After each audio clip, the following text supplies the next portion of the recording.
People ask me, like, do you forgive Ned for what he did? And I mean, the answer is no. Because to love someone and then have them betray you in the most ultimate way, the Judas Cradle. Well, I want to share a short clip from Ned and Ariel podcast where she's saying that she's not going to forgive him. He cheated on her and she found out through her fans. They sent pictures to her and she's like, she's not going to forgive him. She cannot forgive him because she's still angry. She sounds very hot and pained. Let me show you all this video. ask me, like, do you forgive Ned for what he did? And I mean, the answer is no. Absolutely not. How can you forgive somebody for, like, for lying to you, for cheating on you? No. Fuck no. Like, that, like, I don't even, it's,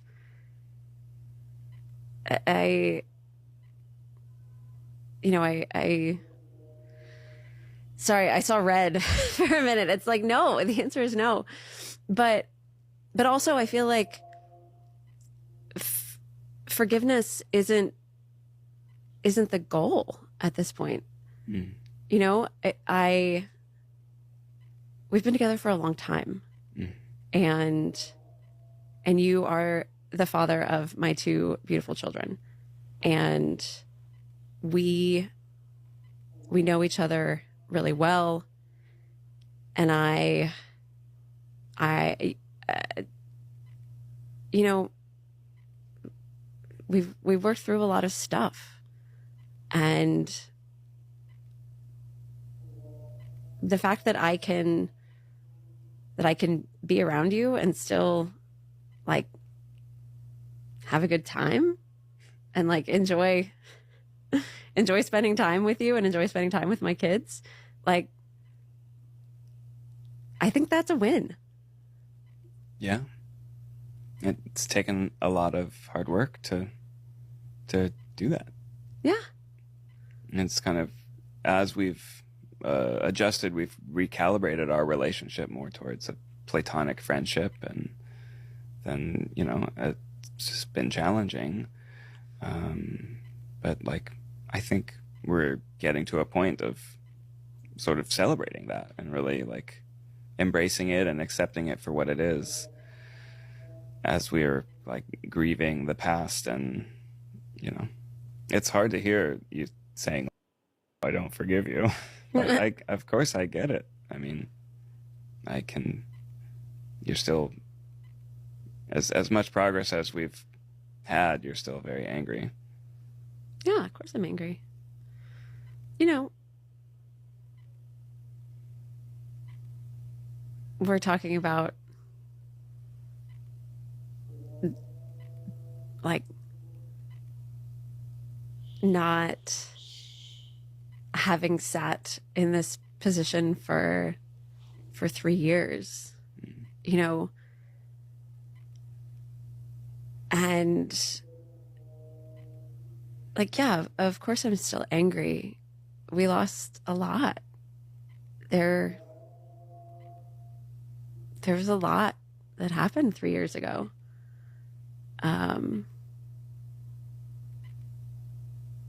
It was, I mean, I found out about your affair from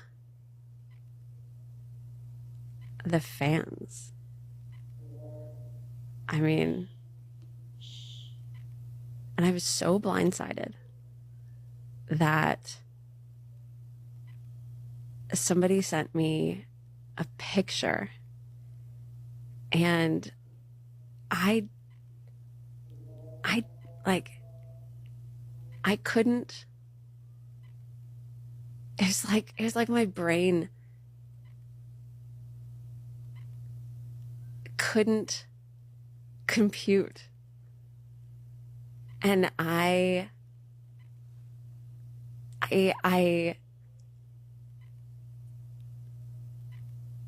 it's like for some reason I didn't see what was actually there in the picture. I thought it was your sister. And I remember sending it to you and being like, what's your sister doing in New York? It was, and I think back on that and I think like, what was I, like, how did I not see what was going on? Like, what was so fucked up in my brain that I couldn't actually see what was happening in this picture? Like, the picture was right there in front of me, you know? Mm-hmm.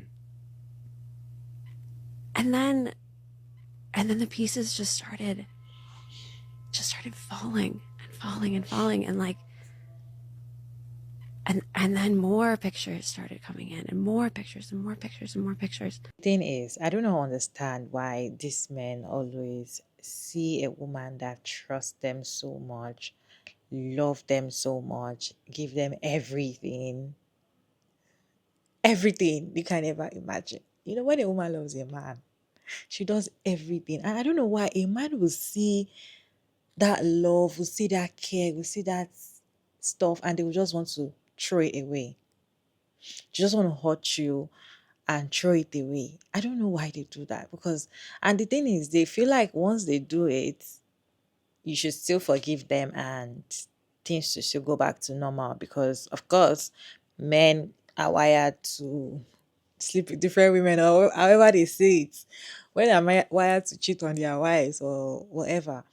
So they expect that, okay, once they destroy the old trust and all of that, you're supposed to be the one to bring it back. Or they feel like once they do some changed behavior, you are supposed to forget everything, forgive them, and go back to the way life was. My own is, when you know somebody loves you so much and cares about you so much, why are you throwing it away if you actually really, really want that relationship?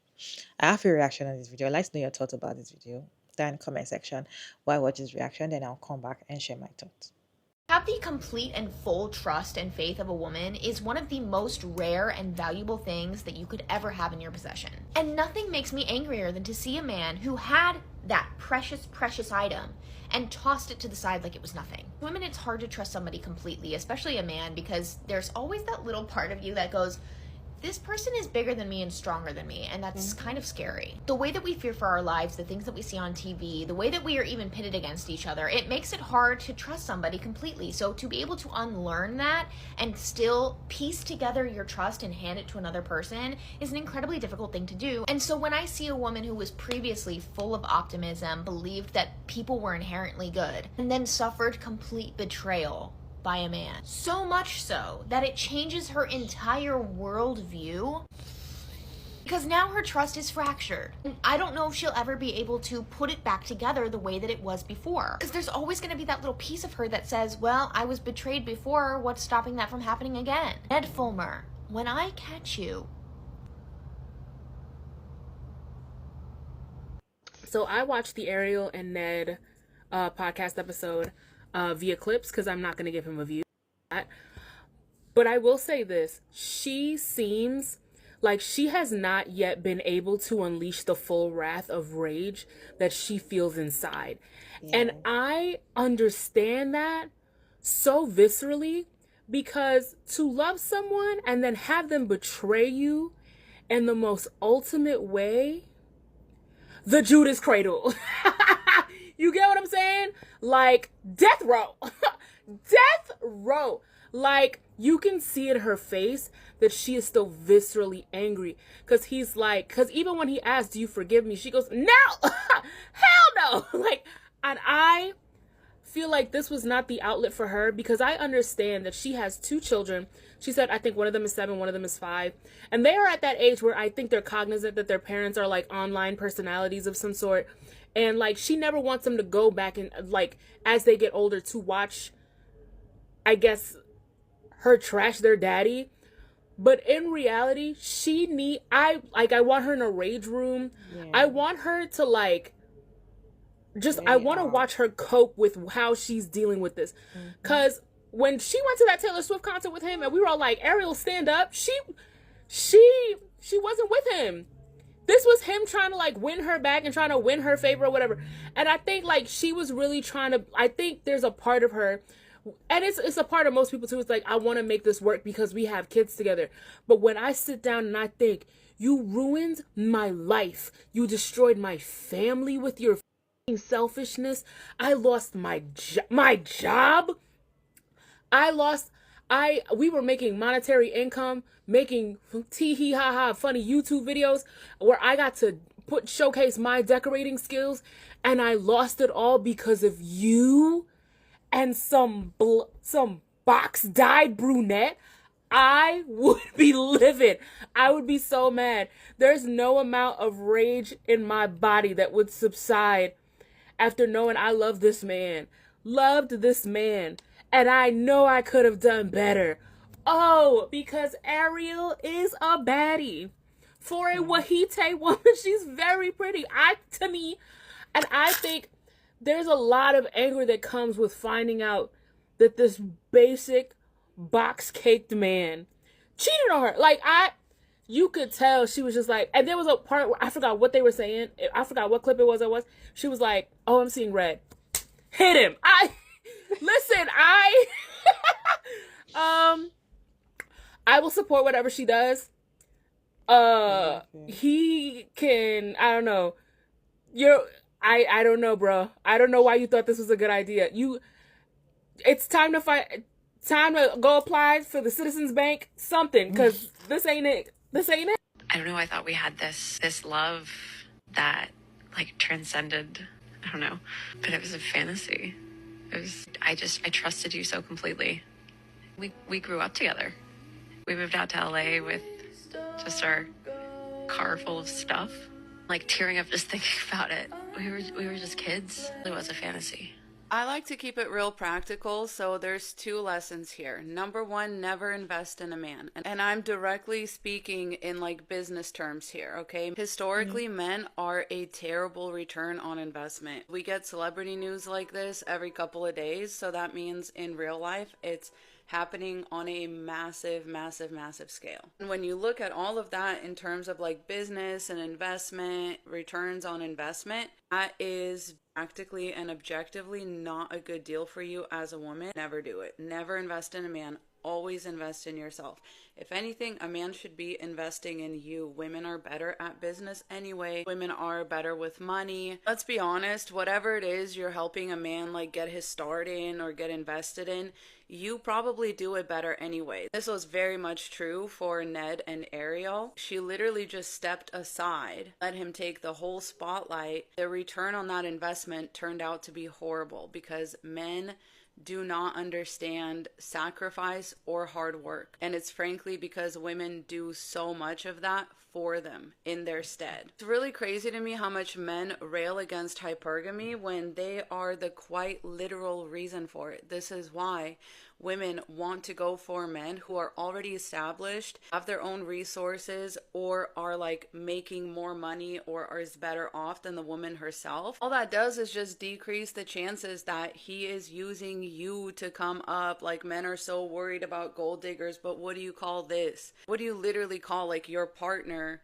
packing up all of her things, moving to an unfamiliar place with you to start this very risky thing, to start this like kind of career? She is by your side doing all of this and is responsible for much of your success. Not only that, but you also use her continuously to become this like wife guy on your podcast, and then literally cheating on you with the person who was in the room for all of it, for him saying all of these nice things about his wife, for like all the appearances that Ariel would make on the podcast, for probably their other podcasts that they had together. Like, that's a bad return on your investments. Somebody that you sacrifice everything for, And then at the end of the day, like they have everything and they still can't keep their dick in their pants. Do you know why that is?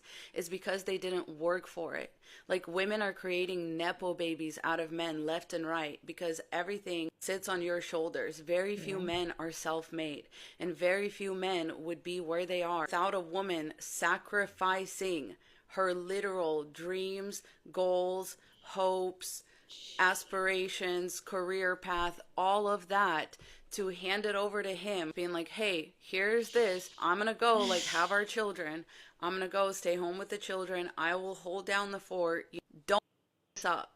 And the moment you walk out of that space that once again you created, you like manifested with your energy as a woman, that man will turn around and sleep with like the closest person next to him.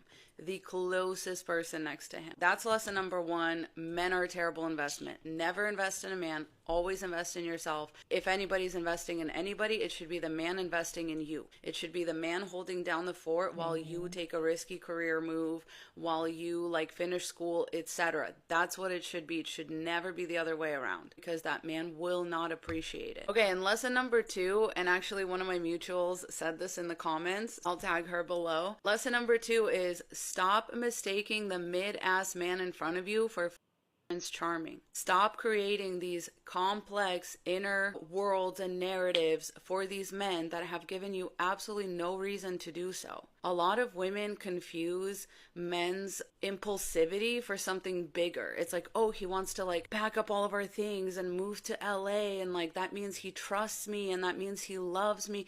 Girl, half the time these women are actually inviting themselves along. Like the man could care less if you come or not. He was gonna do this anyway. But if he can also bring along a bang maid, why wouldn't he?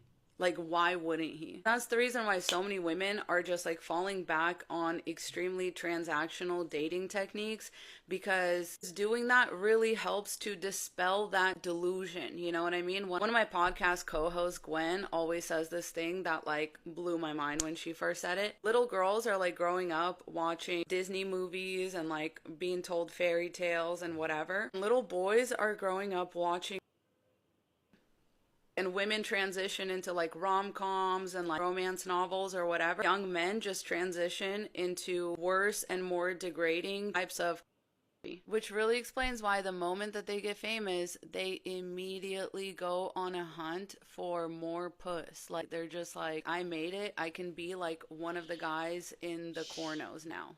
Meanwhile, you're thinking, I made it, I found my Prince Charming, and I'm like in a Disney movie now, and I'm like a princess, and this is my happily ever after. The man is literally thinking, I get to go out there and get my dick wet now. But yeah, these men are basing their entire self-worth off of what they see in corn. Like, you need to understand the same way that you are handed a script to feel like, you know, your worth as a woman is validated by being with a man long term and like being his servant, or basically being like a princess and a wife or mother or whatever. Same way men are handed a script that their worth is in how many women they can sexually conquer. As soon as these men have access to resources, they immediately leverage that into an affair or into multiple affairs or into somehow broadening their sexual horizons, because their entire self-worth is wrapped up in how many vaginas their pee-pee has been in. And that should let you know right off the bat that there's no inherent value in a man. They base their value off of like money and women. But either way, they're not in it for you like you are in it for them. They have a different script. They have a different fantasy. Your fantasy was to wear white and walk down the aisle in like a pretty wedding dress, and to be loved by one person your entire life, and to sacrifice for each other, and to do all this stuff, whatever.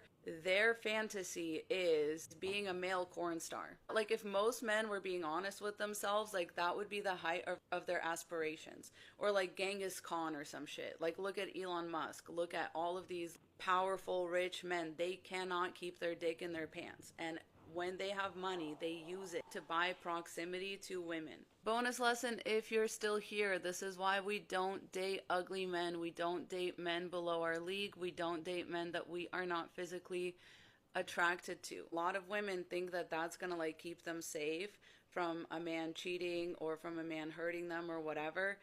Wrong. An ugly man will literally be waiting like a snake in the grass to humble you. These ugly men cannot wait to ride your coattails to the top and then to humiliate you from that spot where they don't even belong, where they rode in on your coattails. They cannot wait to get up there and take out and embarrass you and humiliate you and put you back in your place, because guess what? They've been resenting you this whole time. They've been resenting you because they perceive your access to the sexual marketplace to have been higher than theirs, and they resent that. This sometimes happens when a man just has like simply a glow up, but it happens even more often in the cases where the men get access to money and like amounts of money that they've never seen in their life before. And that is immediately what they will use it for. And you cannot convince me that this man was not getting off on this, like possibly the whole time. Like, you cannot tell me that even if this affair, like, quote unquote, started as a mistake or whatever, that at some point he wasn't getting off to the fact that he's like saying all this like stuff about his wife on the podcast and like being such a wife guy, and then literally the producer in one of their cars after the show or some shit like that. Maybe even in the studio, like maybe even in the same studio where he's saying all these nice things about his wife. He then goes and like, producer. This is where like the porn thing and the ugly man thing overlap, because there is that humiliation aspect. A lot of is meant to be humiliating for women. So when men combine what they see in porn with like masculinity or whatever, with like being a man, then that's like the moment that they're waiting for. They're waiting for their chance to humiliate a woman just like one of these corn stars would. Sadly, for a lot of men, that is as close as they will ever feel to being on top of the world. These literally are a lot of their aspirations in life. Not just pornography, it's just like the general mindset of our population. Misogyny is just the general setting that we all run on.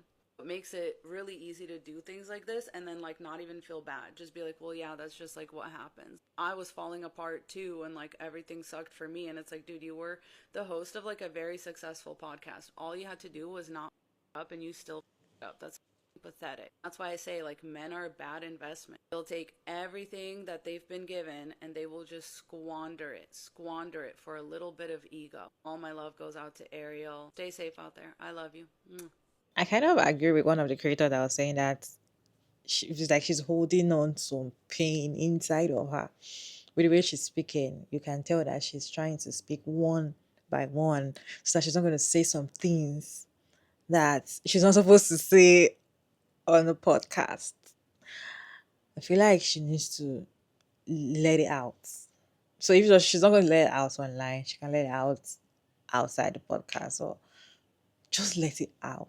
I feel like with that she'll be free a little, because there's nothing as painful as somebody you trust so much hurt you. And the fact that she was saying that she saw the picture and mind did not even go that he's her husband. That's how much she trusted him. That's how much she puts faith and love and trust in that relationship, and she didn't expect him to do something like that.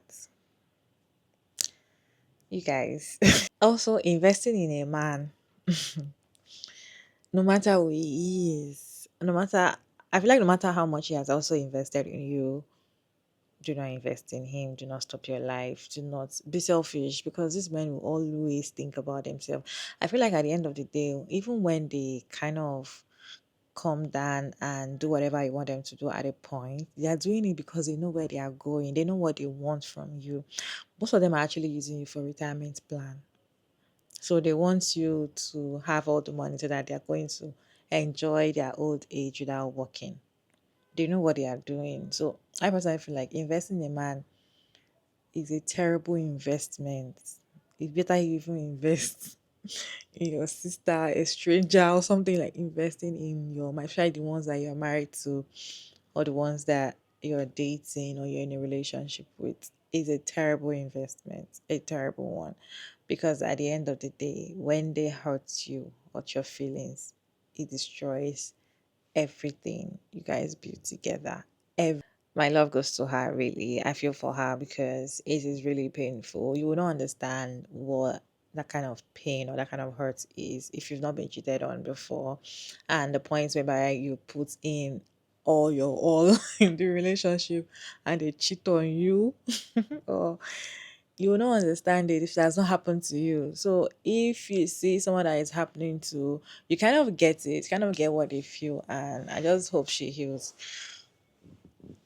faster, right? And my love for her as well. But I'd like to know your thoughts about this whole situation down in the comment section.